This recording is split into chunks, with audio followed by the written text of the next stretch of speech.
The Awakening. The red dust of Mars swirled around Dr. Elara Chen's boots as she carefully made her way across the rocky terrain.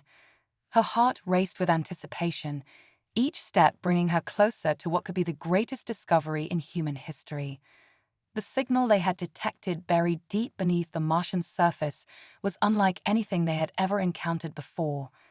How much further, Elara? The voice of her colleague, Dr. Malik Adenuga, crackled through her helmet's comm system. "We're almost there," Elara replied, her eyes fixed on the holographic map projected inside her visor. Another 200 meters to the northwest. The two scientists trudged on, their heavy exosuits compensating for Mars' lower gravity. Behind them, a small fleet of autonomous drones hovered silently, ready to assist with excavation and analysis. As they crested a small ridge, Elara's breath caught in her throat. There, nestled in a shallow depression, was a faint blue glow emanating from beneath the rust-colored soil. "Malik, are you seeing this?" she whispered, her voice filled with awe. "Affirmative," he responded, equally stunned. "Whatever it is, it's not natural, and it's certainly not human." The next few hours passed in a blur of controlled excitement and meticulous work. The drones carefully removed layer after layer of Martian soil, revealing more of the strange, pulsing light. Finally, as the sun began to set on the horizon, casting long shadows across the landscape, they uncovered it fully. A smooth, opalescent sphere about 2 meters in diameter sat before them, defying all known laws of physics. It hovered a few centimeters above the ground, rotating slowly and emitting a soft, otherworldly hum. "Mission Control, this is Dr. Chen," Elara reported, her voice trembling slightly. "We've made contact with the artifact. It appears to be active." The response from Earth was immediate and filled with a mixture of excitement and concern. "Understood, Dr. Chen. Proceed with utmost caution. Do not attempt direct contact until we've analyzed all available data." But as Elara took a step closer to examine the sphere, something extraordinary happened. The humming intensified, and the blue glow brightened dramatically. Before either scientist could react, a beam of pure energy shot out from the artifact, enveloping both of them in a cocoon of light. Elara's mind exploded with information. Visions of distant stars, advanced technologies, and long-extinct civilizations flooded her consciousness. She felt as if she was downloading the knowledge of an entire alien race directly into her brain. When the light faded, both Elara and Malik collapsed to the ground, overwhelmed by the experience. It took several minutes before they could gather their thoughts enough to speak. "Malik," Elara gasped, "did you?" "Yes," he replied, his voice filled with wonder. "I saw it all. The progenitors, that empire, their technology. It's beyond anything we could have imagined." As the two scientists struggled to process what had just happened, they realized that humanity had just taken its first step into a much larger universe. The knowledge imparted by the artifact would revolutionize every field of science and technology on Earth. Within weeks, the first practical applications of this newfound knowledge began to emerge. Fusion reactors, once thought to be decades away, became a reality almost overnight. Quantum computing advanced by centuries in a matter of months. And perhaps most importantly, the secrets of faster-than-light travel were unlocked. The world watched in awe as the first FTL-capable ship, the UNSS Prometheus, was unveiled just 6 months after the discovery on Mars. Captain Zara Okonkwo, a decorated veteran of the Pan-African Space Force, was chosen to lead the historic first flight beyond our solar system. As Zara stood on the bridge of the Prometheus, preparing for launch, she couldn't help but feel the weight of history on her shoulders. Humanity was about to take its first steps into the cosmic ocean, and she would be leading the way. "All systems a go," Captain, her first officer, Lieutenant Commander Jack Chen, no relation to Dr. Elara Chen, reported. Zara took a deep breath and nodded. "Very well. Initiate FTL drive." The ship hummed to life, energy coursing through its advanced systems. In a flash of brilliant light, the Prometheus disappeared from Earth orbit, leaving behind a stunned and hopeful humanity. As they emerged from FTL at their destination, Alpha Centauri, humanity's closest stellar neighbor, the crew of the Prometheus was filled with a sense of triumph and possibility. They had done it. They had crossed the vast gulf between stars in a matter of minutes. But their elation was short-lived. As they began to scan the system, they detected something that sent a chill down Zora's spine. There, orbiting the third planet of Alpha Centauri A, was an enormous structure of clearly artificial origin. "Captain," Jack said, his voice tense, "we're picking up energy readings from that structure. It's powering up." Zora's mind raced. First contact. They were about to make first contact with an alien civilization, and they were completely unprepared for it. As a massive energy signature began to build within the alien structure, Zora made a split-second decision that would alter the course of human history. Red alert, shields up. Prepare for emergency FTL jump. The Prometheus vanished from the Alpha Centauri system just as a powerful energy beam lanced through the space they had occupied moments before. As they re-emerged in the safety of interstellar space, the crew of the Prometheus realized that humanity's first steps into the galaxy would not be peaceful ones. They had awakened to a universe filled with wonders beyond imagination and dangers beyond their worst nightmares. The real test of humanity's resolve was about to begin. First contact. The UNSS Prometheus hung silently in the void between stars, its crew still reeling from their narrow escape. Captain Zara Okonkwo stood at the bridge's panoramic viewport, her dark eyes reflecting the pinpricks of distant stars. The weight of their discovery pressed heavily upon her shoulders. "Status report," she commanded, her voice steady despite the turmoil within. Lieutenant Commander Jack Chen's fingers danced across his holographic interface. "All systems nominal, Captain. No signs of pursuit. But," he hesitated, "we're picking up some unusual readings from the ship itself." Zara turned, her brow furrowed. "Elaborate." "It's the progenitor tech, ma'am," Jack explained. "Ever since that energy beam nearly hit us, it's been evolving. I can't explain it, but the ship seems to be adapting, becoming more efficient." Before Zara could respond, a shimmering figure materialized on the bridge. The crew gasped as they found themselves face to face with what appeared to be a holographic representation of a being unlike anything they'd ever seen. It stood nearly 3 meters tall, with a crystalline, almost fractal body structure that shifted and refracted light in mesmerizing patterns. "Greetings, children of Earth," the being spoke, its voice resonating not through the air, but directly in their minds.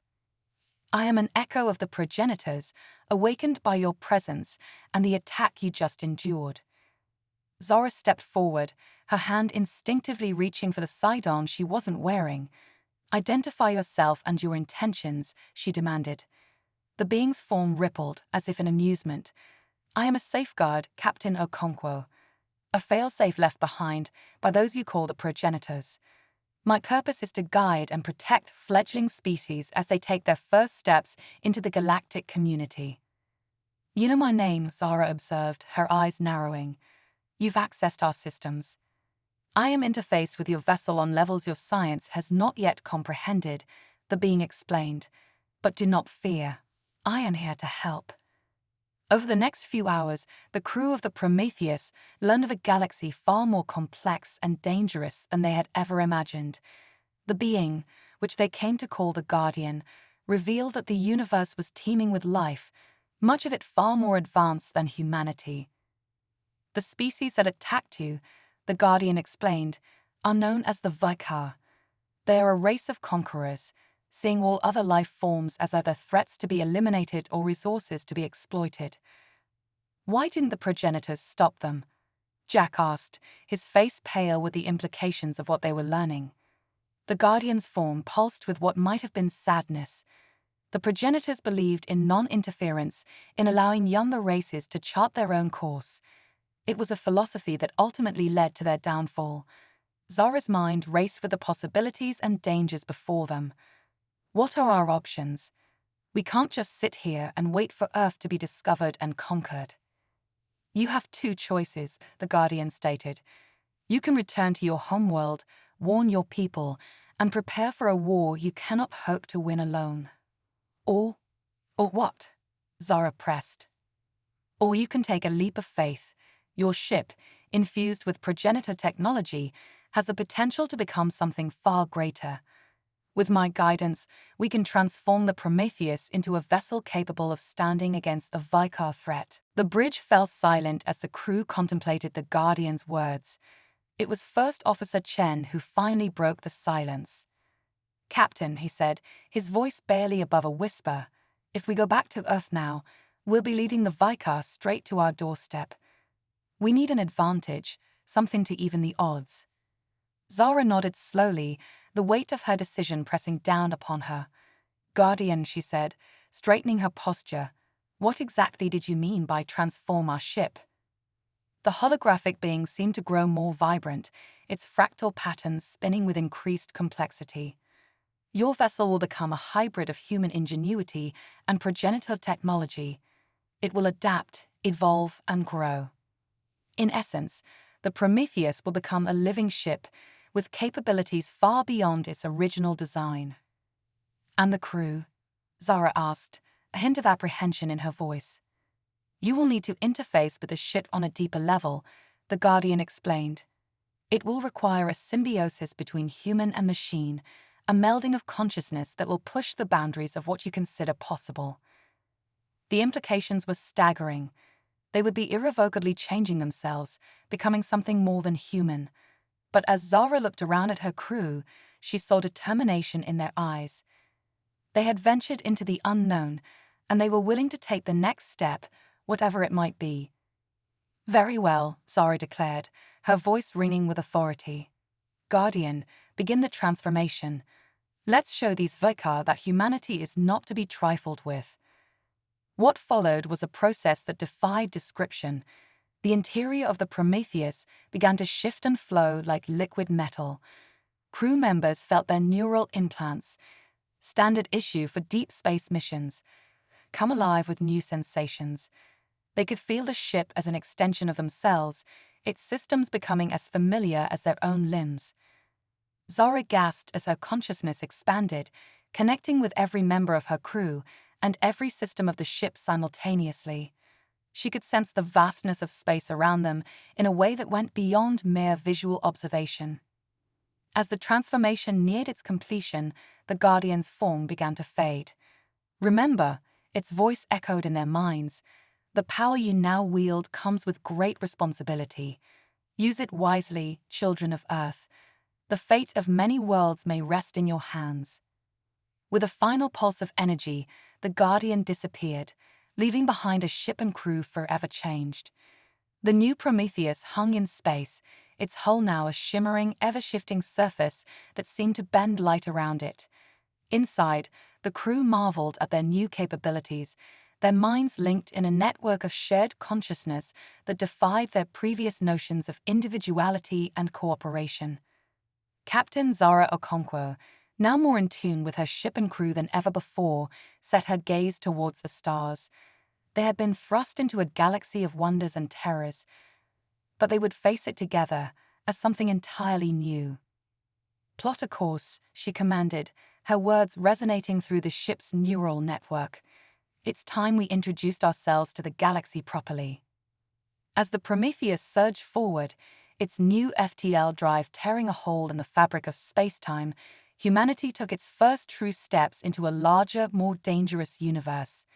The Earth they left behind would have to wait for their return, for now they had a new mission: to explore, to learn, and to prepare for the storms that lay ahead. The age of human isolation was over. The era of human ascendance had begun. The cosmic tapestry, the transformed Prometheus, sliced through the fabric of space-time, its crew experiencing reality in ways no human had before. Captain Zara Okonkwo, her consciousness intertwined with the ship and her crew, sensed a disturbance ahead. prepare for real space emergence, she communicated through the neural network. The crew, now more attuned to the ship's systems than ever, braced themselves. As they dropped out of FTL, a sight beyond imagination greeted them. Before the Prometheus stretched an immense, shimmering web of energy, spanning light years. Countless strands of vibrant colors pulsed with life, intersecting at nodes that glowed like newborn stars. What are we looking at? Lieutenant Chen's thoughts echoed through the ship's collective consciousness. Zara focused the ship's sensors, now exponentially more powerful than before. It's some kind of cosmic neural network, she realized with awe. Each strand represents the collective consciousness of an entire species. As they watched, tendrils of energy from the web reached out towards the Prometheus, gently probing. The crew felt a presence brush against their minds, ancient and vast beyond comprehension. Suddenly, the ship's systems lit up with alerts. A section of the cosmic web was dimming, its strands fraying and dissipating. It's under attack, Zara realized. The Vicar, they're not just conquering physical space, they're destroying entire civilization's collective consciousness. Without hesitation, Zara directed the Prometheus towards the affected area. As they approached, they saw the cause of the disturbance, a massive Vicar warship, dark and ominous, firing beams of anti-energy that were unraveling the delicate strands of the cosmic tapestry. "We have to stop them," Zara declared, her resolve echoing through the ship. "But how do we fight an enemy that's attacking on a level we barely understand?" It was Dr. Elara Chen, the xenoarchaeologist who had first discovered the progenitor artifact on Mars, who'd provided the answer. Her consciousness, linked to the ship from Earth via quantum entanglement, surged forward with an idea. The progenitor technology, she communicated, it's not just about physical transformation, it's about manipulating the very fabric of consciousness itself. Understanding dawned on the crew. They weren't just a ship anymore. They were a nexus of human consciousness, amplified by progenitor tech. With a collective effort of will, they extended their merged awareness into the cosmic web. The sensation was overwhelming. They felt the terror of countless beings as their civilizations' collected knowledge and experiences were erased. But they also sensed hope, determination, and a fierce desire to survive. Zara focused their collective will, shaping their consciousness into a protective barrier around the endangered sections of the web. The Vicar weapons slammed against this psychic shield, but could not penetrate. Enraged, the Vicar ship turned its attention to the Prometheus. But the human vessel was no longer just a physical object. It phased in and out of normal space, propelled by the combined mental energy of its crew. "We need to do more than just defend," Zara realized. "We need to reweave the damaged strands." With this new purpose, the crew of the Prometheus reached deeper into the cosmic tapestry. They found fragments of the destroyed consciousnesses, memories, emotions, entire histories, floating in the void. Like cosmic artists, they began to reconnect these pieces, restoring the intricate patterns of civilizations thought lost. The Vicar, faced with an enemy they couldn't understand or combat, retreated, but the battle was far from over. As the Prometheus worked to repair the cosmic web, Zara and her crew made a startling discovery. These strands, Dr. Chen observed, they're not just separate entities.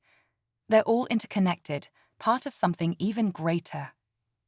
As they followed the connections, they found themselves drawn towards a nexus of unimaginable complexity. It was a confluence of every strand in the tapestry, a point where all consciousness in the galaxy met and merged. It's the galaxy itself," Zara gasped. "The entire Milky Way, it's sentient." This revelation shook them to their core. They weren't just fighting to save individual species or civilizations. They were defending the emerging consciousness of their entire galaxy. With this knowledge came a new sense of purpose. The Prometheus was no longer just an Earth ship or even a human vessel. It had become a crucial neuron in the galaxy's nervous system, a defender of cosmic awareness itself. As they continued their work, repairing damaged strands and fending off Vicar attacks, the crew of the Prometheus felt the gratitude of countless species wash over them. But they also sensed a growing darkness at the edges of the galactic consciousness. The Vicar were massing for a larger assault.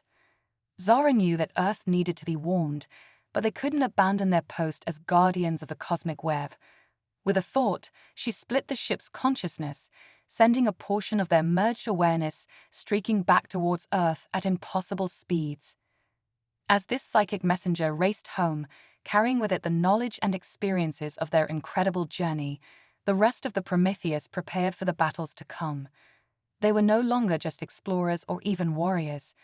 They had become shepherds of consciousness, protectors of the very soul of the galaxy. The cosmic tapestry pulsed around them, a constant reminder of the interconnectedness of all things.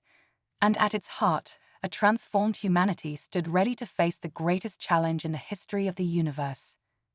Zara looked out at the shimmering web of galactic consciousness, her own mind now just a small part of something far greater. "We started this journey to make first contact," she mused to her crew. "I don't think any of us imagined it would be with the galaxy itself."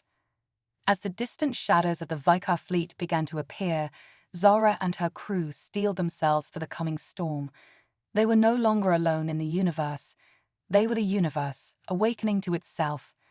And they would fight with every fiber of their collective being to ensure that this cosmic awakening would not be extinguished. Quantum echoes. The Prometheus hung suspended in the ethereal glow of the cosmic web, its crew's consciousness stretched across light years of space.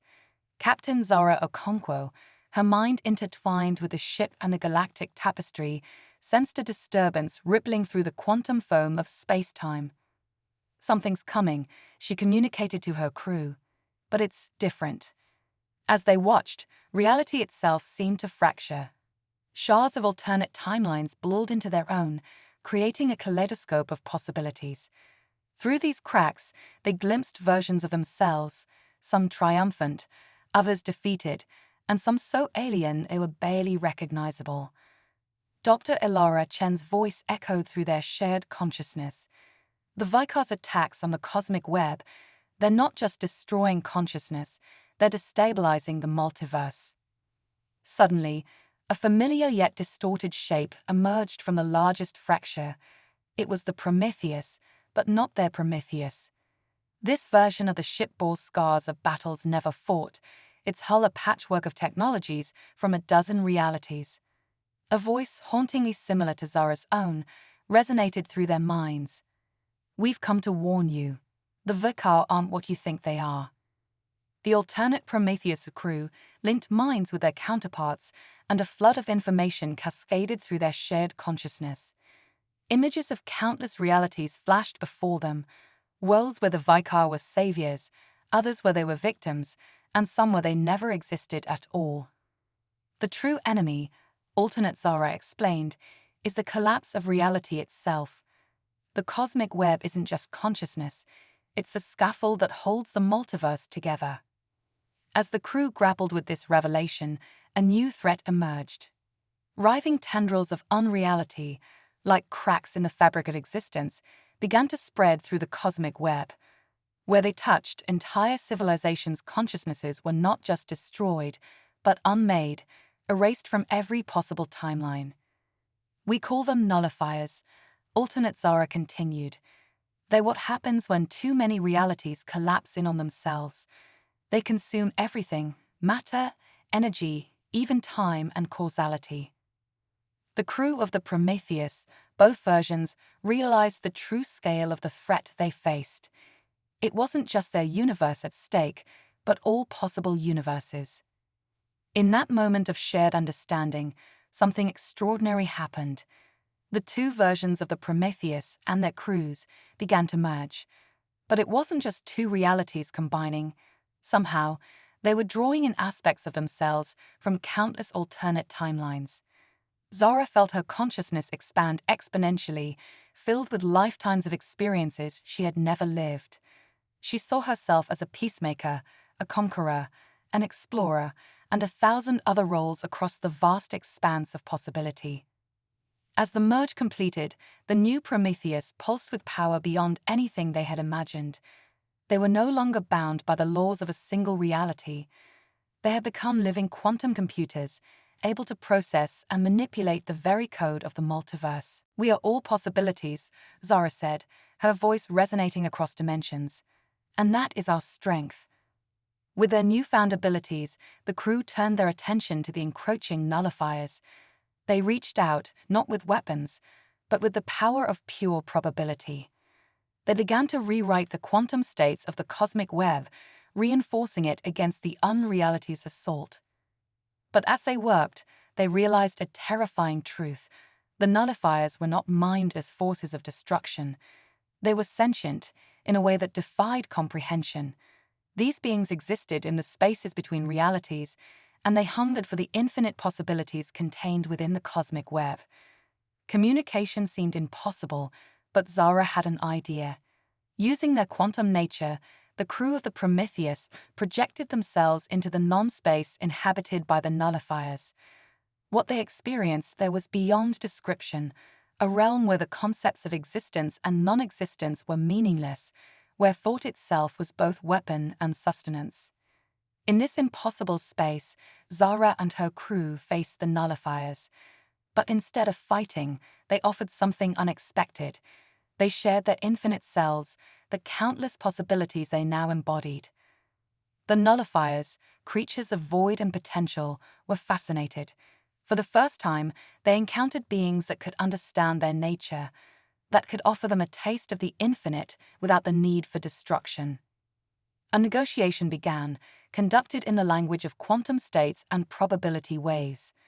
The crew of the Prometheus offered the nullifiers a place within the cosmic web, not as destroyers, but as guardians of possibility, entities that could prune dangerous timelines and maintain the health of the multiverse.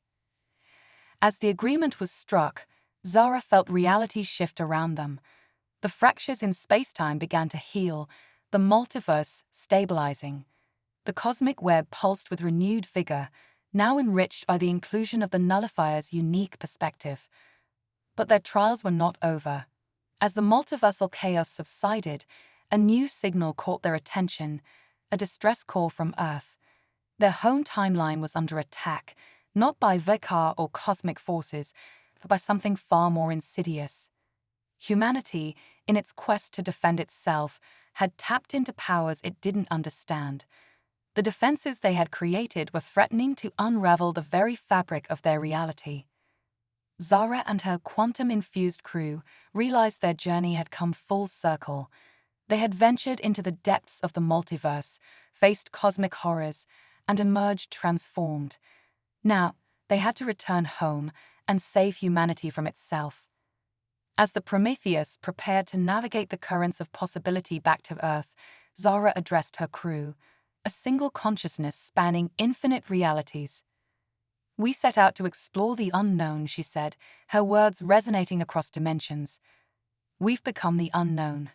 Now it's time to remember who we were and why we started this journey in the first place." With a thought, the Prometheus vanished from the cosmic web, slipping between the strands of reality. They were no longer just protectors of consciousness or guardians of the multiverse. They had become shepherds of possibility itself, returning to guide their own species through its first steps into a reality far grander and more perilous than anyone had ever imagined. As they hurtled towards Earth, Zara wondered what they would find, and whether their homeworld was ready for the truths they carried. The next phase of their adventure, and of humanity's cosmic journey, was about to begin. Fractal consciousness. As the quantum-infused Prometheus hurtled through the multidimensional currents towards Earth, Captain Zara Okonkwo and her crew experienced a profound shift in their perception. The closer they got to their home planet, the more they felt their vast, multiversal consciousness begin to fracture and refract, like light through a prism. "Something's wrong," Zara communicated, her thoughts rippling across the ship's neural network. "Our expanded awareness, it's destabilizing." Dr. Elara Chen's voice, tinged with a mixture of concern and fascination, resonated through their shared mind space. It's as if Earth's reality is rejecting our multiversal nature. We're too big for our original timeline. As they entered the solar system, the crew watched in awe and horror as their consciousness began to split. Each crew member became a nexus of infinite variations of themselves, branching out in fractal patterns of possibility. Zara wasn't just Captain Zara anymore. She was every Zara that ever was or could be, all existing simultaneously. The ship itself underwent a similar transformation. The Prometheus became a cascading series of ships, each one a slightly different version, all occupying the same space-time coordinates, but vibrating at different quantum frequencies. As they approached Earth orbit, they saw the source of the distress call. The planet was surrounded by a shimmering field of proto-realities, each one a potential future for humanity. Some showed a thriving, spacefaring civilization, others depicted post-apocalyptic wastelands, and some were so alien that the concept of humanity no longer applied. The Quantum Defense Network, Lieutenant Chen gasped, his consciousness fragmented across 1,000 versions of himself. They've created a shield of alternate futures to protect Earth, but it's tearing our timeline apart. Zara realized the terrible truth. In their absence, humanity had discovered the power to manipulate quantum realities.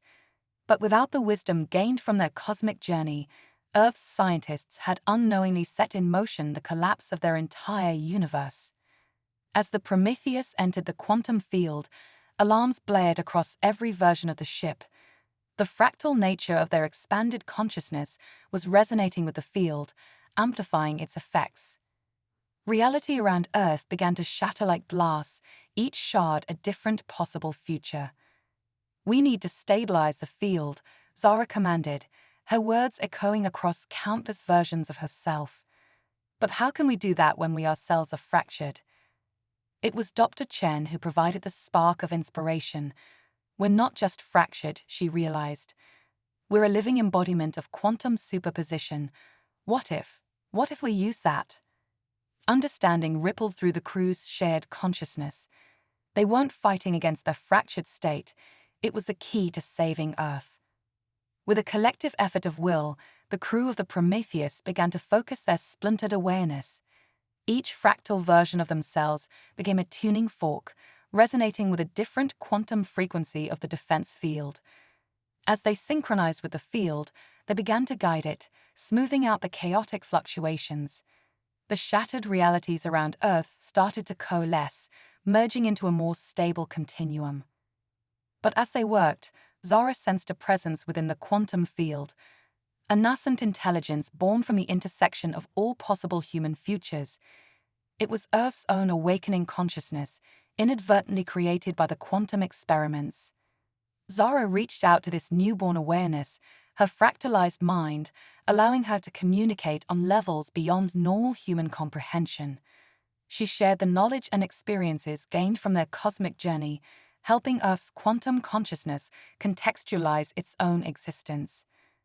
As the connection deepened, Zara and her crew realized they were becoming part of something greater. Their fractal consciousness was merging with Earth's quantum field, creating a bridge between the planet's awakening mind and the greater galactic consciousness they had encountered. The process was transformative. The quantum defense field, once a chaotic mess of potential futures, became a structured, living network. It was no longer just a shield, but an extension of Earth's biosphere into the quantum realm.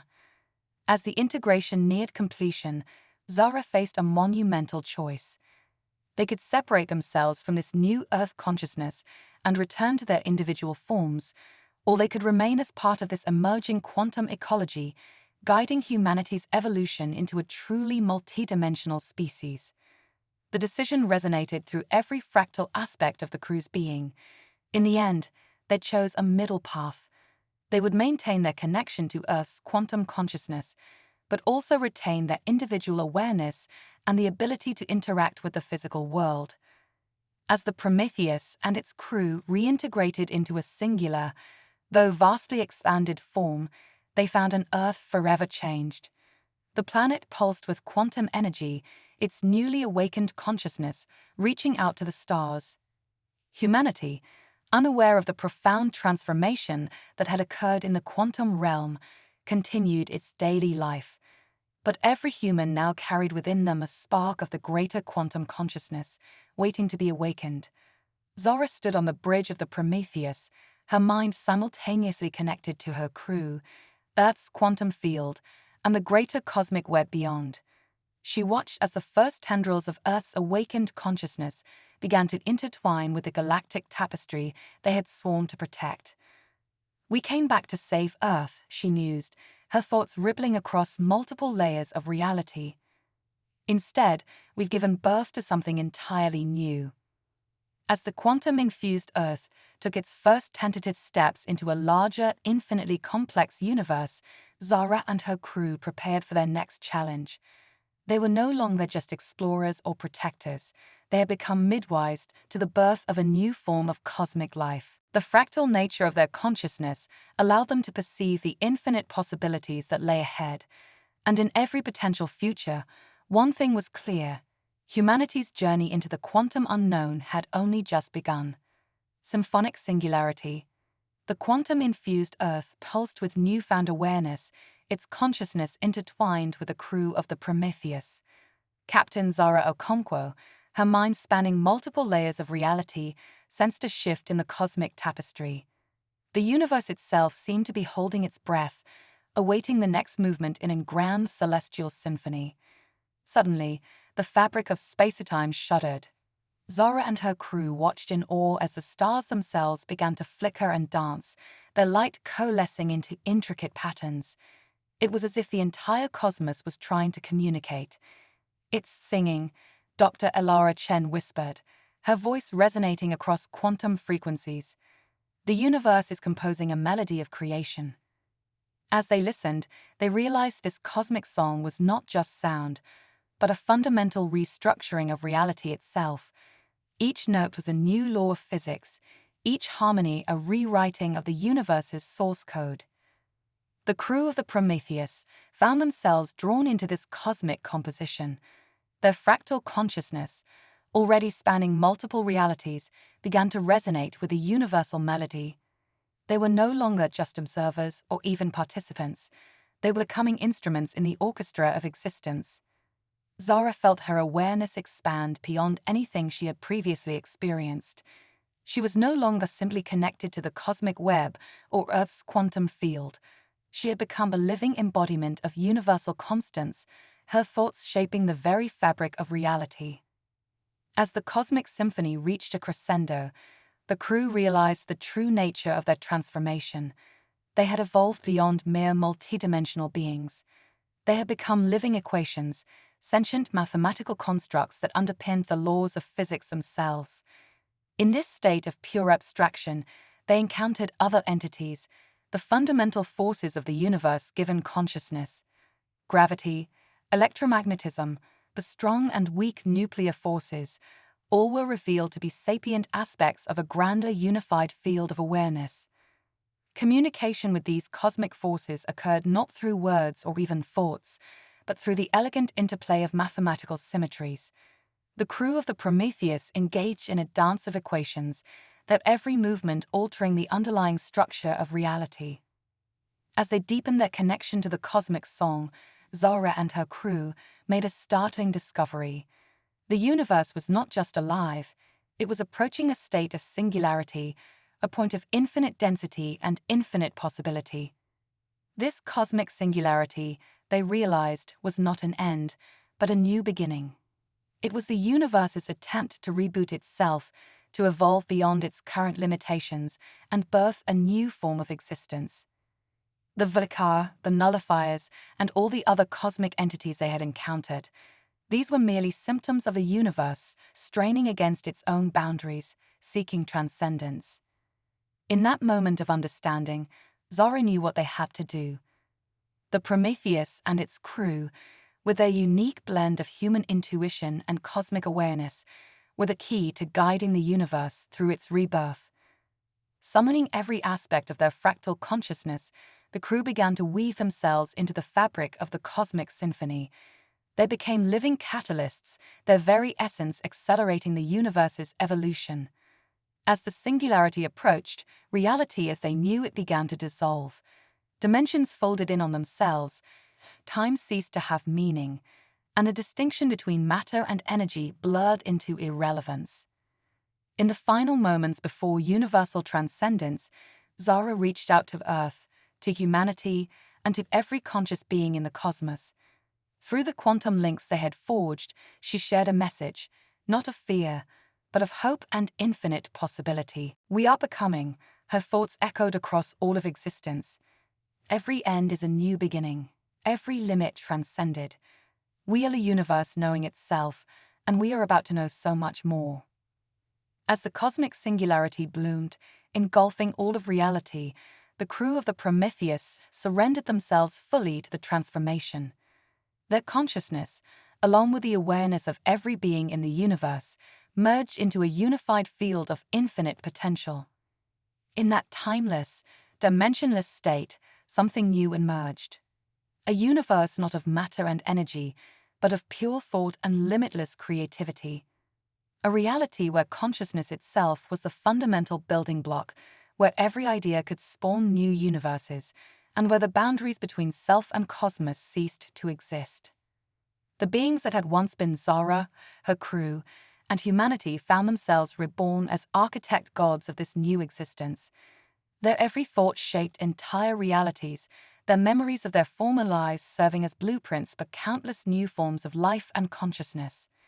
And yet, within this infinite sea of possibility, a spark of their original selves remained.